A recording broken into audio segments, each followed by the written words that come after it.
Fire It Up, the song of musician Rizu, is being played in the Ba Pho music space. The combination of rock musical instruments with a quartet, bamboo shaker, and 3 unique ethnic instruments played by the Ba Pho artist family has made the audience excited. I'm very surprised. I never knew that 54 ethnic groups from Vietnam would have such a diverse collection of musical instruments.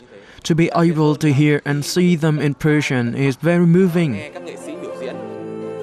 Over 200 traditional musical instruments that have been collected, restored, and built in the past few decades by the Ba Pho artist family now have a new, open, and accessible space for the wider public. Instead of storing them in the warehouse or displaying them at home, these instruments can now be played at any time.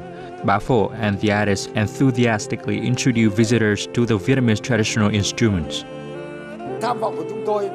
I dreamed of making a dictionary of Vietnamese musical instruments. That is a live dictionary. I've been researching for the past 60 years and I want to introduce and make people understand and love our traditional instruments. The instruments must be heard. Anyone who comes here can try to play the instruments. Some come to have a listen to the melodies of the unique and rare ethnic instruments. Behind each instrument is a deep culture story that the artists have worked hard to bring and introduce to Hanoi's music lovers. For artist Ba Pho and his colleagues, this space is where the quintessence of traditional musical instruments can be introduced, discovered, and shared. Only by doing so can these values be truly cherished and preserved.